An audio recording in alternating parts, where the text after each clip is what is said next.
spent 2 days in Saudi Arabia on an official tour. I've held several meetings. I have met senior Saudi government officials, including my counterpart, the Minister of Foreign Affairs, His Highness Faisal bin Farhan Al Saud. I've also met the Vice Minister for Labour, His Excellency Dr. Abdullah Nasser Abtain. I have also met and spent hours listening to Kenyans living and working in Saudi Arabia. I've also met babies of Kenyan mothers.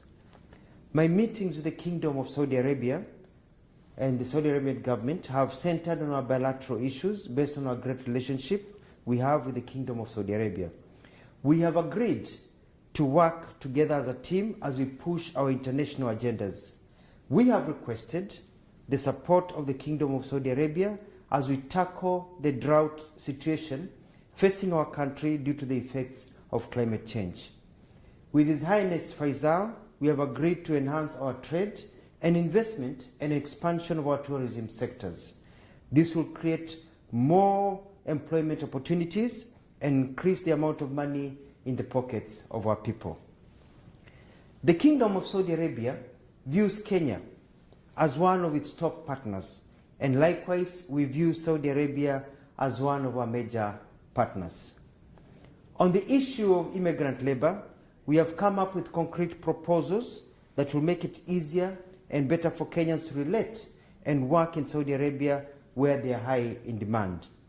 We have held, engaged, discussed very comprehensively on these issues facing Kenyan workers in Saudi Arabia. Listening to the victims, the agents, Kenyan government officials and Saudi government officials, it is very clear to me that the problems that Kenyans are facing in Saudi Arabia actually do not start here, but start at home. The system is flawed and corrupt, and unless fixed, nothing will change. There is massive corruption in the way Kenyans are prepared to come to be domestic workers in Saudi Arabia.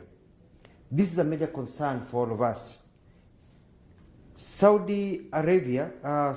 a major concern for all of us, including the government of Saudi Arabia. We have to break the cartels and streamline the agencies, some of which are owned by prominent Kenyans. We have agreed to work on a modality to get Kenyan labor agencies to have offices here in Saudi Arabia so as to deal with issues concerning their clients, that is the Kenyans they bring here. We will, in collaboration with the Saudi government, flush out illegal agencies and blacklist agencies that do not perform as per the law.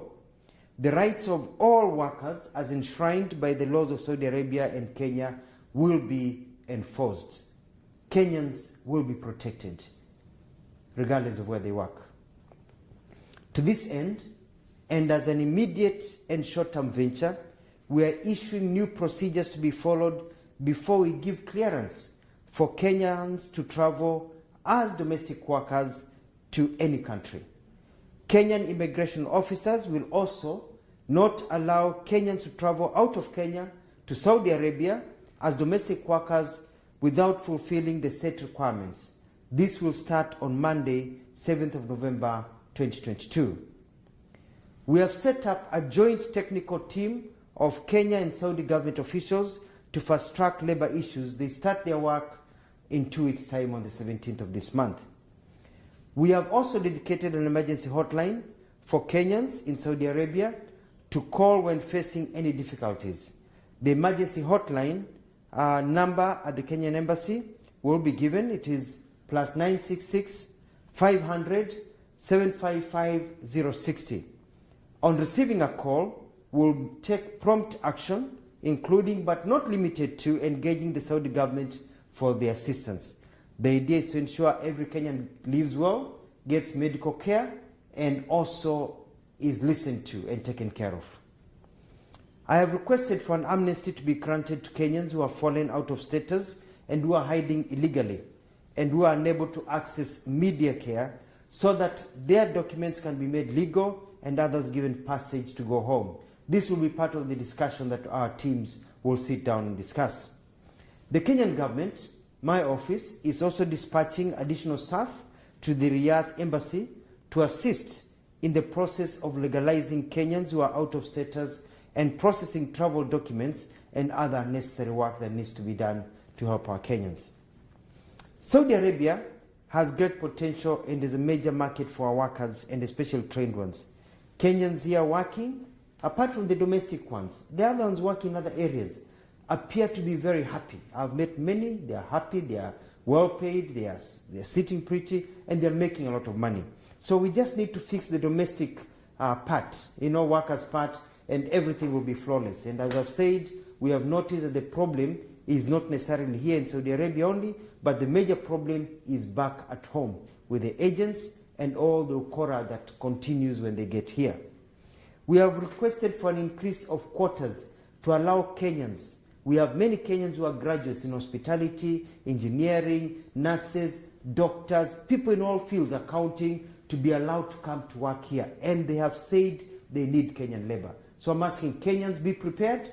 You'll be coming here as professionals to work here and make a lot of money so that you can also help yourselves and your families. I thank the Kenyans I've met.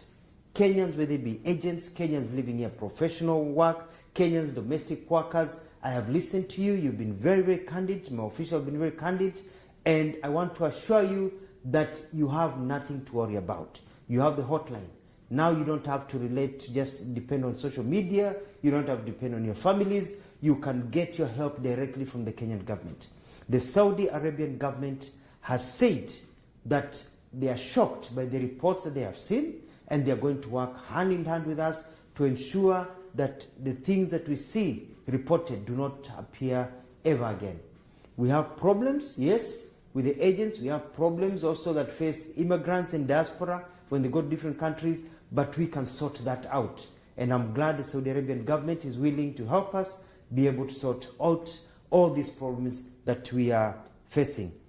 I want to thank the Kingdom of Saudi Arabia for their candidates, for their candid and open bilateral discussions and their support. I thank them for according Kenyans this great opportunity to work, and I'm confident with the new engagement we will achieve much more. I'd like to repeat and say that we have agreed on many things. One, provisional medical care to Kenyans.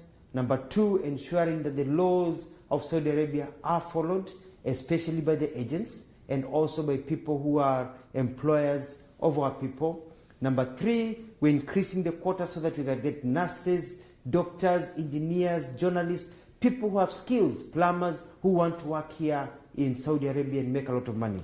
We have also noticed that the problem is stuck towards domestic workers. The system is changing, and we have worked on an agreement so that now they'll be announcing soon part of their program so that if you come to work for somebody and you want to move somewhere else, you can be able to shift. We've worked and talked about people, Kenyans, keeping their passports, and the law says they should keep their passports. The problem are the agencies, and we are going to fix that. We have also agreed that Kenyans, when they want to exit this country, have a right to exit this country, and our embassy here will be processing visas and ensuring that Kenya is able to go. Kenyans who have children, we've come up with a formula of being able to get children to also get permits to be able to leave the country so that people can be able to come home. In other words, it has been a wonderful visit. We've sorted out a lot of things. I've had numerous meetings with Kenyans, and I can tell them you now have a government that listens to you, you have a government that cares, and you have nothing to worry about. I'll be on top of things, and we are going to get permanent solutions to our challenges. Saudi Arabia, the nation, the Kingdom of Saudi Arabia, they're our friends. They care about us. They want to invest more in Kenya. They want more Kenyans working here. And they are also shocked by the stories that Kenyans have been telling. And we've narrowed down, especially our officers here. We've narrowed down, we know what the problem is, and I'm going to deal with it with my colleagues in cabinet to ensure it never happens again. Thank you for watching. Don't forget to like, subscribe, and comment.